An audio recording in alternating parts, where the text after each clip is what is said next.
Hello and welcome to another edition of Miles to Go. I'm Miles O'Brien. For those of you who have become loyal listeners, and we hope you're out there somewhere, this episode will be a bit of a departure. You know, I've been talking a lot about the rise of misinformation on the internet as part of our big upcoming series on the PBS NewsHour. There'll be more of that to come, and you can find out more about the series and when it airs on our website, milesobrien.com. Hey, while you're there, please sign up for our newsletter. It's only once a week. We won't clutter your inbox with a bunch of stuff, but it will nourish your mind. Well, we hope. We'd like to get some hard data on that, so feel free to rate and review our work in the appropriate places. Sometimes news events can force us to rethink our plans, so while we're still working on misinformation, this week offered a case in point on why we should rethink the subject matter sometimes. I'm talking about the uncontained engine failure, explosive decompression, and emergency landing of Southwest Airlines Flight 1380 in Philadelphia. One passenger was killed. It was the first fatality aboard a U.S. airliner in nearly a decade. That's an amazing record. Sadly, there's a lot of reason to believe this could have been avoided had the FAA and the airlines done the right thing. To delve into this a little more, I'm turning to one of my favorite aviation watchdogs, Mary Schiavo. She is a former Inspector General of the Department of Transportation. That was in the 90s. And I think we can objectively call her tenure stormy. After she left the government in 1997, she published a book called Flying Blind, Flying Safe, which laid out systemic failures in the way aviation is regulated in this country. And I'm here to tell you it is as relevant today as it was 21 years ago. And that's the point of our conversation. Mary, thanks, first of all, for doing this. Thank you. It's good to be with you. All right, good. Let's talk. There's been a lot of semantic discussion about what happened to that engine. Some people on the internet have quibbled with me as to whether this was technically an uncontained engine failure, and that is actually a specific thing. It has to fail in the radial axis, as I understand it. As best we can tell, was this an uncontained failure? As best we can tell, I certainly think that it is. Now, you know, the government probably 20, 30 years ago did a study exactly how parts would exit the engine and the angles and the trajectories and all that. But in layman's terms, when parts of the engine exit the engine, aren't contained in the engine, it's an uncontained engine failure. Yeah, so it really becomes one of these semantic discussions, which mean a lot, I think, to the technical people and the regulators and possibly the lawyers down the road. But if you're a passenger in the back of that aircraft, it is a difference without a distinction, I guess. I would agree with you completely. So what we're talking about here is a spinning turbofan. That's the part of the jet engine you see at the front. It spins very fast, obviously, and it has a series of titanium blades in it. And these are obviously undergo tremendous stresses. And as an engine is certified, they have to demonstrate that, first of all, it's unlikely for this to happen. But if it should happen, the pieces, what ultimately become very high-speed shrapnel, will stay inside, right? I mean, there's quite a process for this. Walk us through a little bit of that. Right. Well, when they build an engine, you know, a lot of people think that the cowling serves that purpose. No, the cowling's pretty much a marquee to make the plane and the engine look pretty, and so Southwest could write its name on the side of the engine. The containment apparatus is actually part of the engine. There are various liners. For example, the most important one is the combustion liner, because you wouldn't want the combustion to escape. But the engine itself is designed to contain as much as possible these pieces of shrapnel should something happen.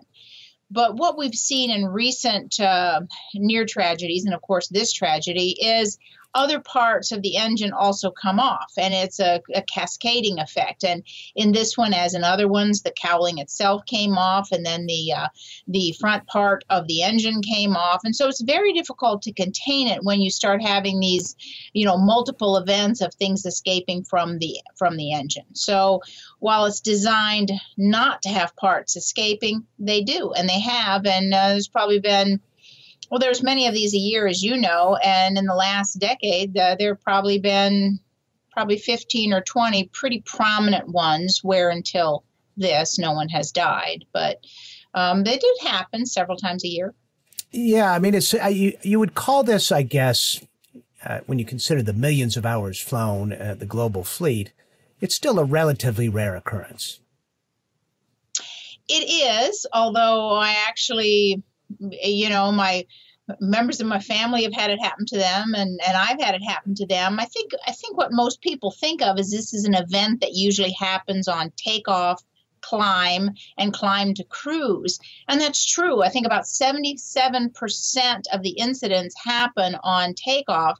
And, a lot of times they can get that stop before they hit V1 or and certainly before VR, the rotation speed. So a lot of times we see this as an event that happens on the ground or at takeoff. But I looked at the numbers. 14% of the uncontained engine failures actually happen at cruise. So, as it did on this one and as it did on the prior Southwest Airlines one in 2016. So I think generally what people think is you're going to lose an engine on takeoff, and that's where it gets confined, but not always. That is an important point for people. And this is the failure that they drill so frequently when pilots go for their recurrent training.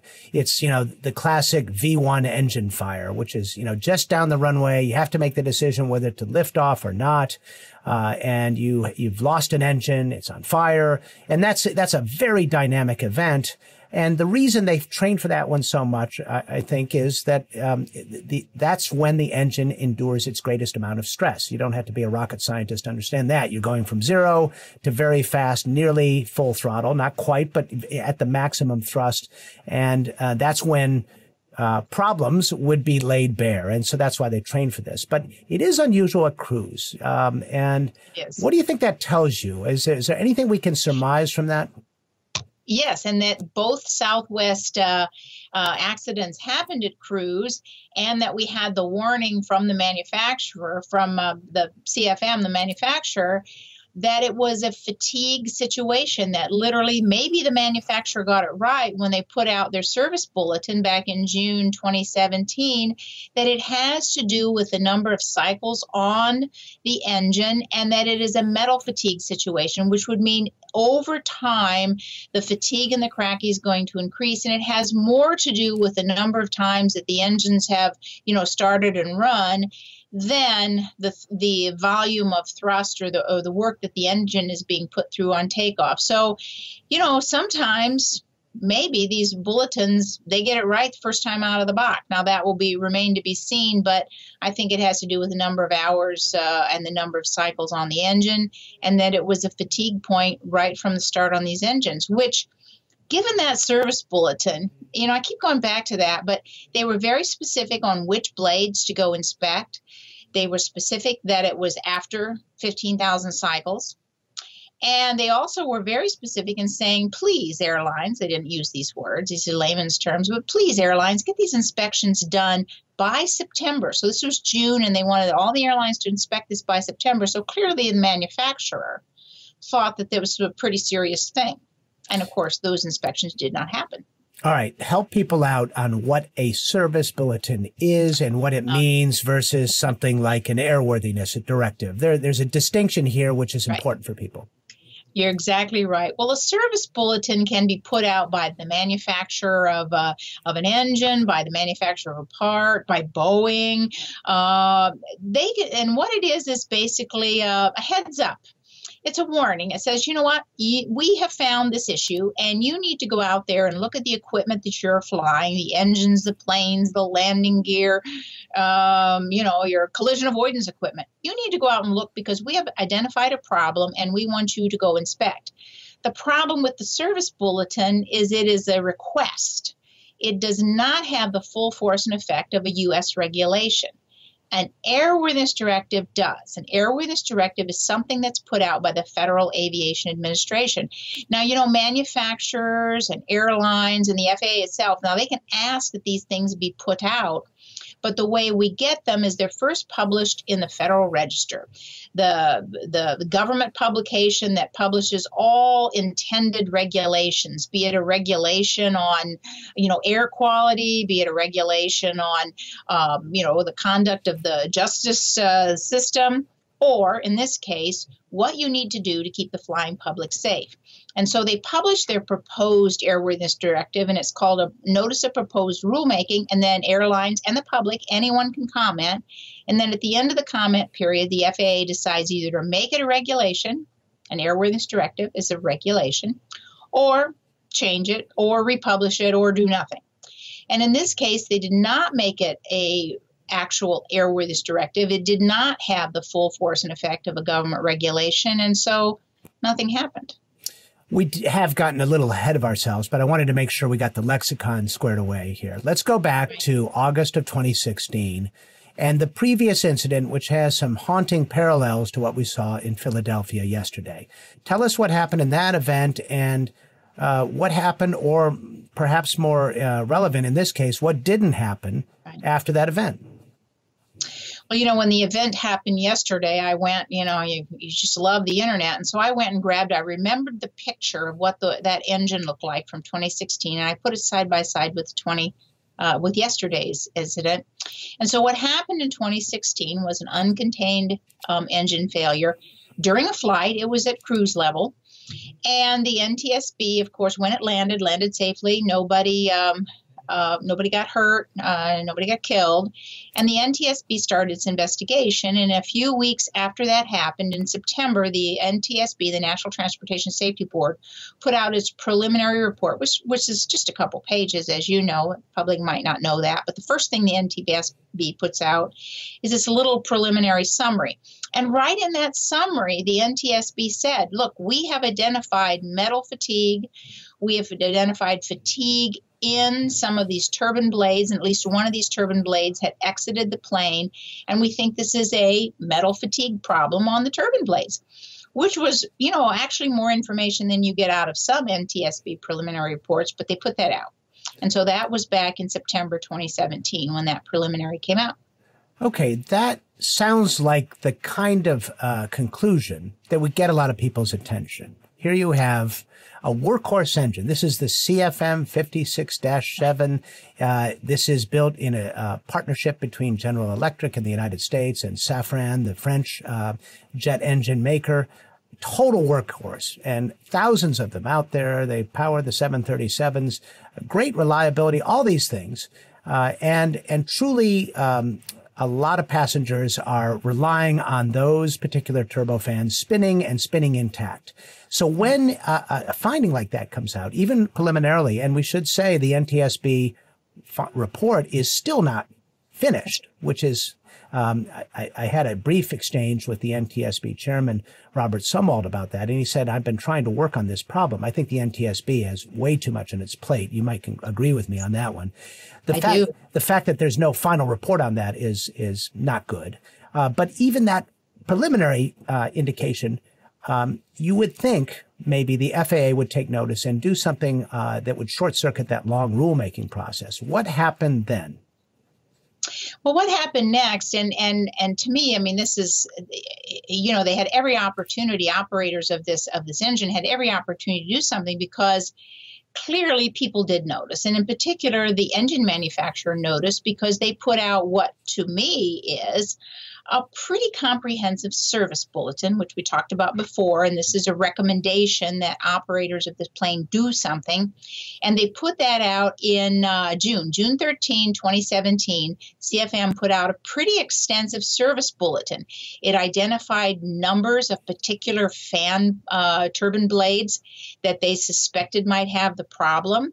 It specified exactly how these blades should be taken out of the engine and tested ultrasonically. It set forth in many dozens of pages exactly how this should be done, how you should identify cracks, what should happen if you found one, how long it should take you to do this, and that you can return the blades back to the engine, back to service, if you don't see on the ultrasonic testing any of these cracks. So that was pretty specific instruction, and they added one more thing. which I thought was pretty good. The engine manufacturer said, and by the way, operators of this engine, any engines affected thereby, and it said over 15,000 cycles since the last full inspection, you should have this inspection done by September 24th, 2017. So they put it out in June. They felt strongly enough about it that they wanted this to be done by September. So they told carriers, hey, you got to do this, and you only have a few months. You should have this done. Sounds like a good plan. Sounds like something that somebody should do, a warning from the engine manufacturer with real specifics. But here's where it got muddied. Before this deadline passed, and there was no indication that everyone was pulling these off and doing the ultrasonic testing, because again, service bulletin is not a regulation. That's an airworthiness directive. And yeah, just to be clear, this is the engine maker trying to do the right thing here. Yeah. Saying, hey, airlines, we see a problem. The regulators haven't quite figured out what to do, but the prudent course of action is to do this. And you would think the airlines would say, oh, maybe we should get busy. All right, go ahead. Well, and you're right about that. I mean, but we've seen this. I mean, you and I have seen this so many times that perhaps we just get used to the way it works. We see these service bulletins going out, and so many times in the aftermath of accidents, we see where there's outstanding service bulletins that haven't been acted on yet. And you and I have seen accidents where there's outstanding airworthiness directives that haven't been acted on yet. And carriers tend to wait towards the end of the deadline to do them. So what happens next? And we just got to say it here. Safety is important, but ultimately this is a business. And right. If you want to understand, one of my flight instructors quizzed me once early on. He said, so what is it that keeps an airplane in the air? And I started talking about Bernoulli and all these things. He said, no. What keeps an airplane in the air is money.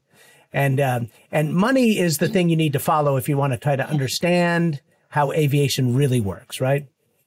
Well, I'd actually put a different word in there. I've thought about this so many times, and we've had discussions in green rooms and stuff of why don't more planes fall out of the sky? And I think it is one word, because they do.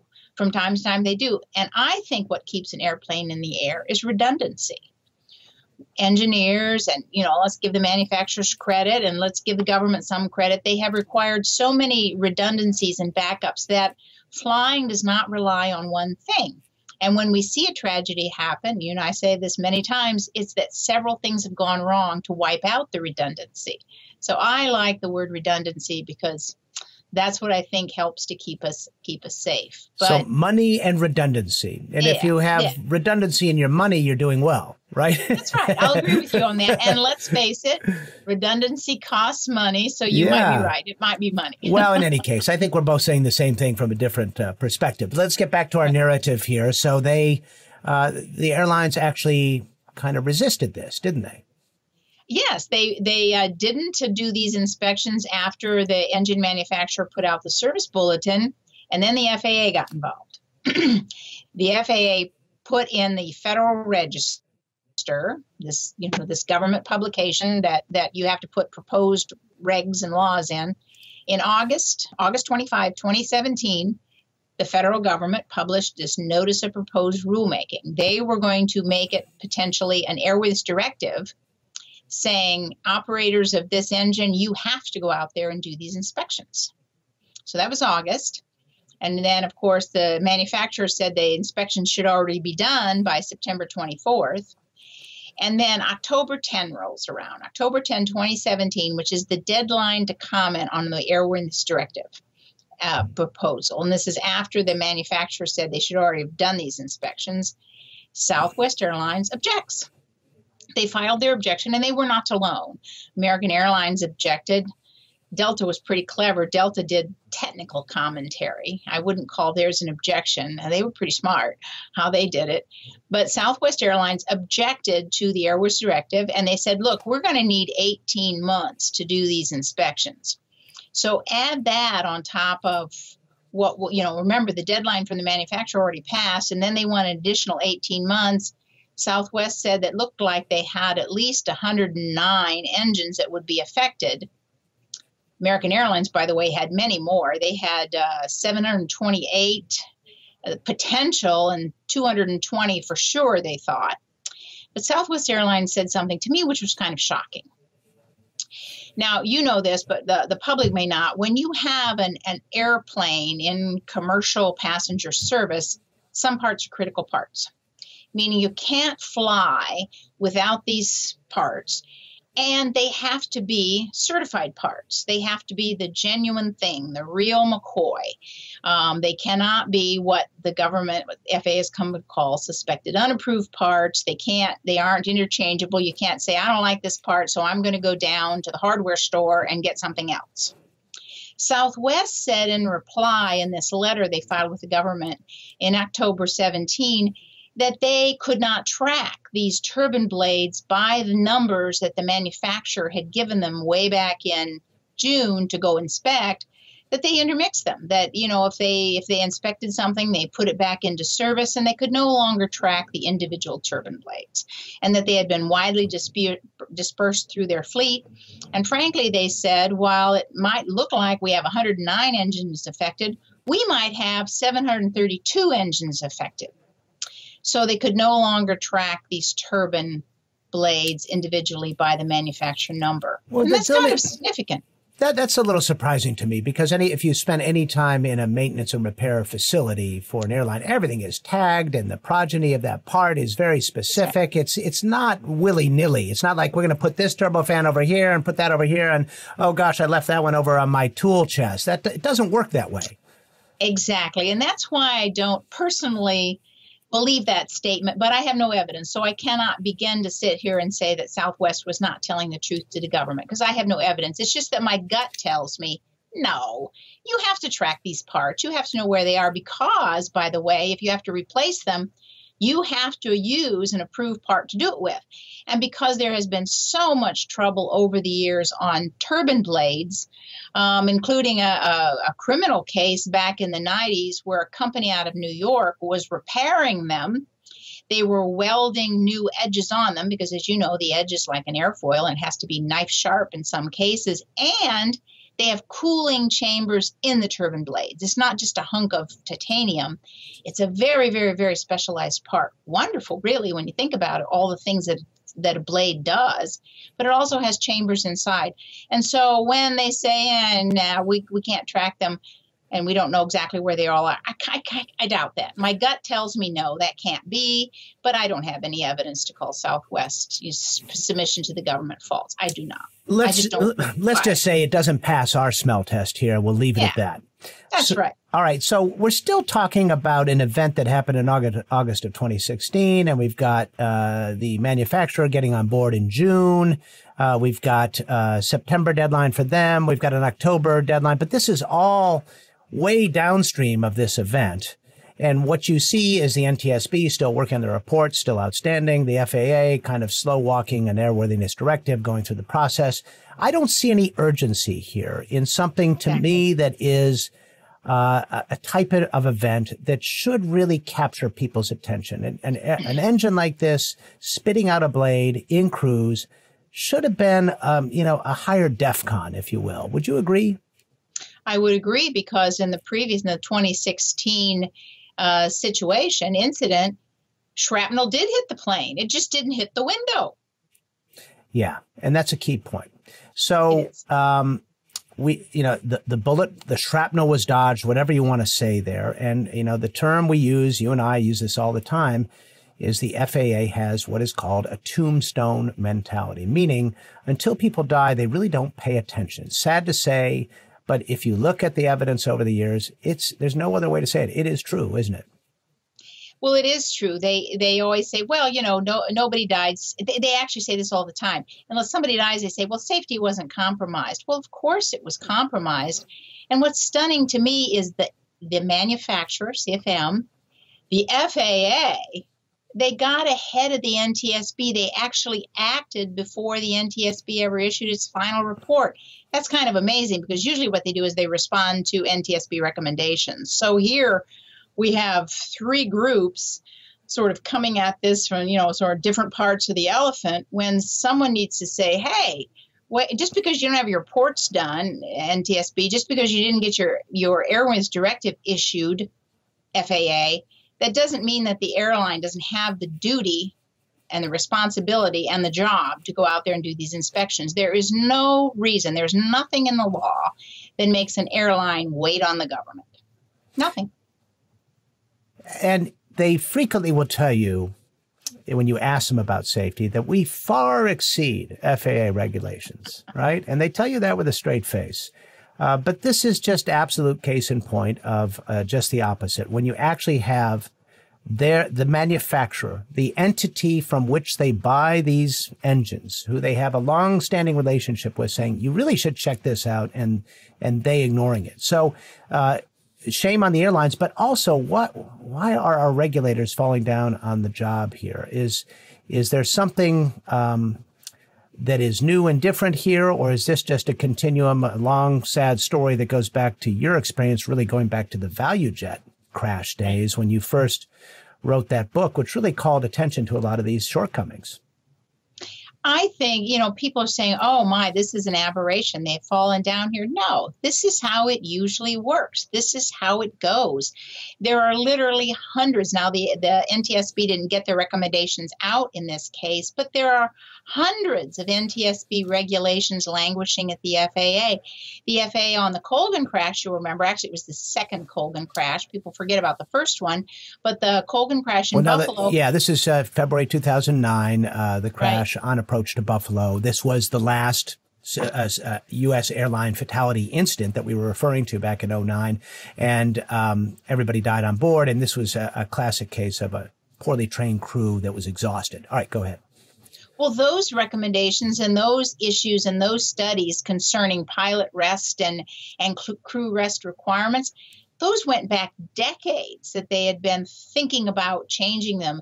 The Civil Aeromedical Institute in Oklahoma City, Oklahoma, had looked at crew rest in the 80s.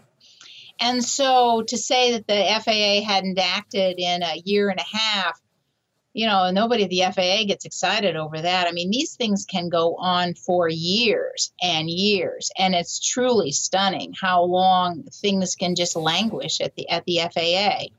But in this case, which is why I was surprised to find action, to me this says this was very serious, and they knew it, that both the engine manufacturer and the FAA attempted to act before the NTSB report came out. So to me that says, hey, people did realize this was serious. And indeed it is. It could have caused the loss of an aircraft. Okay, so now we go to Philadelphia. We have already the NTSB has indicated to us that it was a metal fatigue issue, same root cause as in August of 2016. A fan blade, same part, lots of similarity there. And while this investigation obviously takes a long time, seeing as the NTSB hasn't closed the last one, can we really afford to wait another 20 plus months to have some sort of regulatory, weigh in on all of this? It seems like now the urgency level must go higher. Well, absolutely, it must go higher. And I think finally Southwest Airlines realized that, because yesterday they said they were going to have these inspections done in 30 days. A year ago, they said it'd take 20 months or 18 months. And now they said, they're going to do them in 30 days. However, this causes me alarm, because the manufacturer, CFM Service Bulletin, says you have to take these out. You can't just stand and look at the engine. You actually have to do ultrasonic testing, and to do that, you've got to take them out of the engine. So I would imagine that they're really going to do it the way it needs to be done. I would assume they're going to do it with no disruption of service to their routes and their passengers and their scheduled service already, which then brings me to my final thought is, if you can do it in 30 days, you can do it without disrupting your schedule and your flights, and you can do what they really said, ultrasonic testing. I would think they wouldn't chance not doing it the right way. They could have done it all along. Okay. So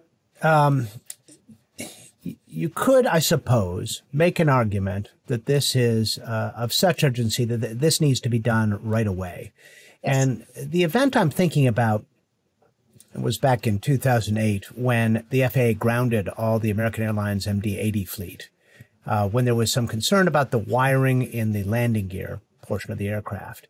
And I might be missing a few details, but that was so urgent that they grounded all the American Airlines planes in order to demonstrate that they had been inspected before they would fly. What's different this time?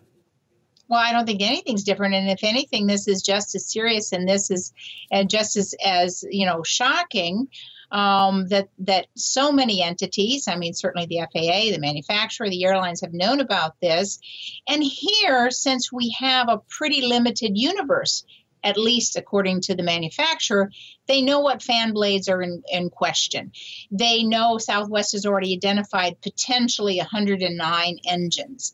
The difference is Southwest says they can't track the blades, and that's not the flying public's problem. So I think it should be, I mean, I would have no problem if I worked for the FAA saying, okay, well, those 109 engines are grounded until you do the inspection if that's where the fan blades are. If you don't know where the fan blades are, that's your problem, Southwest. That's a very disturbing development since they're flight critical parts.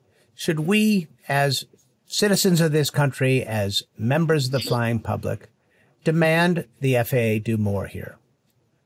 Oh, absolutely. But the FAA doesn't really pay attention to a lot of citizen demands. I think what people are doing, and certainly I'm going to do, is vote with your pocketbook and with your feet. I mean, until these inspections are done, I really wouldn't, because you can't tell.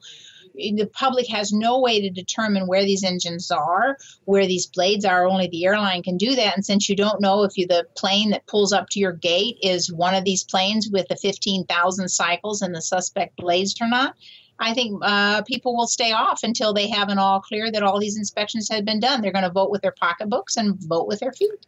In the meantime, though, those of us, we can make those decisions individually. But the fact of the matter is there are a lot of 737s in the air, even as we speak, which could very well have these cracks, and we just don't know it.